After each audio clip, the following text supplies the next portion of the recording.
हवा से बात करता हुआ।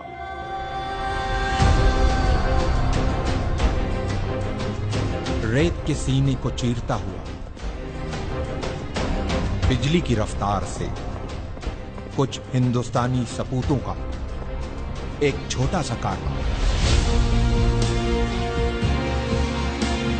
तारीख के पन्नों में अपनी जगह बनाने, आंखों में एक अजीम मकसद लिए अरब की जमीन करबला की तरफ रवां। हल मिन नासिरिन यंसुरना। नबी मोहम्मद साहब के नवासे इमाम हुसैन ने जब करबला में इंसानियत से यह सवाल किया, है कोई जो मेरी मदद को आए? इतिहास ने देखा कि इंसानियत से किए गए इस सवाल के जवाब में इमाम की मदद के लिए अपने घरों से जो हक परस्त निकले, वो रसूल का कलमा पढ़ने वाले मुसलमानों के साथ साथ कांधे पे जनेऊ डाले, माथे पे तिलक लगाए कुछ हिंदुस्तानी ब्राह्मण भी थे। ये वही वीर सपूत हैं जो मदद की शक्ल में हिंदू और मुसलमानों के बीच प्रेम की एक सुनहरी इबारत लिखने करबला जा रहे हैं।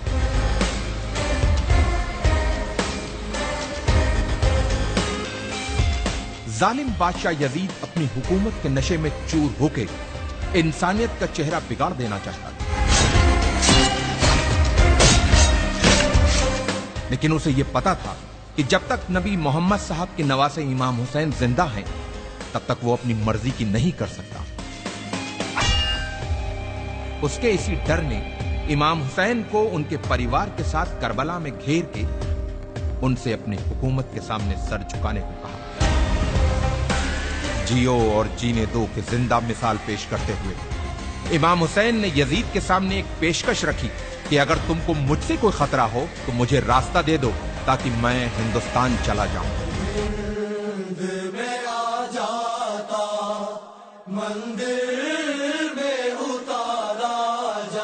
इमाम को दरियाए फरात के किनारे घेर लिया गया, उनके बच्चों और औरतों पर पानी बंद कर दिया गया। यह सब जुल्म यजीद के खत मिलने के बाद इब्ने जियाद ने इमाम हुसैन पे किए। इमाम की तरफ से भी खत लिखे गए। कहते हैं कि लोग मुसीबत में अपनों को याद करते हैं या फिर मुसीबत में जो साथ दे वही अपना होता है। इमाम हुसैन ने अपने बचपन के दोस्त हबीब को खत लिखकर मदद को बुलाया और दूसरा खत करबला से दूर, बहुत दूर भारत के एक हिंदू राजा के नाम लिखा गया। इमाम हुसैन के बेटे अली इब्ने हुसैन ने अपने भाई भारत के राजा समुद्रगुप्त के नाम लिखा था यह खत। सुनने में अटपटा लगने वाले इस रिश्ते का इतिहास गवाह है। लगभग 1400 साल पहले की बात है। ईरान के बादशाह जो पारसी मजहब से थे, उनकी दो बेटियां थी, मेहरबानो और शहरबानो। मेहरबानो का विवाह भारत के राजा चंद्रगुप्त से हुआ और रानी का नाम मेहरबानो से बदलकर चंद्रलेखा रखा गया। और कुछ वर्षों बाद चंद्रलेखा की छोटी बहन शहरबानो की शादी इमाम हुसैन से हुई। चंद्रलेखा और चंद्रगुप्त के बेटे समुद्रगुप्त उस समय राजा थे जब उन्हें अपने मौसेरे भाई अली इब्ने हुसैन का पत्र मिला।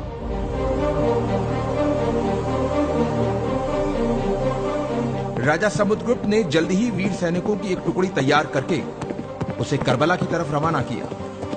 इन वीर सैनिकों के सरदार का नाम रेहबदत था, जो एक मोहयाल ब्राह्मण थे। अफसोस, जब रेहबदत अपनी सेना के साथ करबला पहुंचे तो इमाम हुसैन को शहीद किया जा चुका था। यह जान इन ब्राह्मणों का दिल टूट गया और जोश में अपनी तलवारों को अपने गलों पर रख लिया कि जिसकी जान बचाने आए थे, जब वही नहीं बचा तो अब हम जी के क्या करेंगे।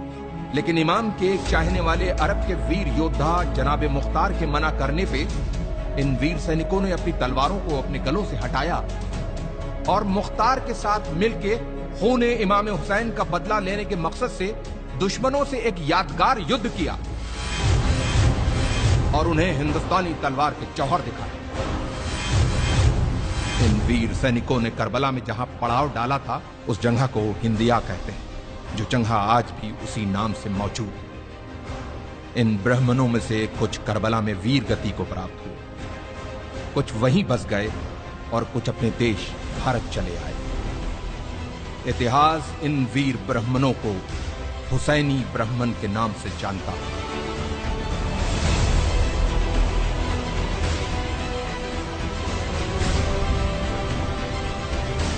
तारीख के पन्नों में दबी हिंदुस्तान और इराक की इस महान कहानी को हमारे लाखों सलाम।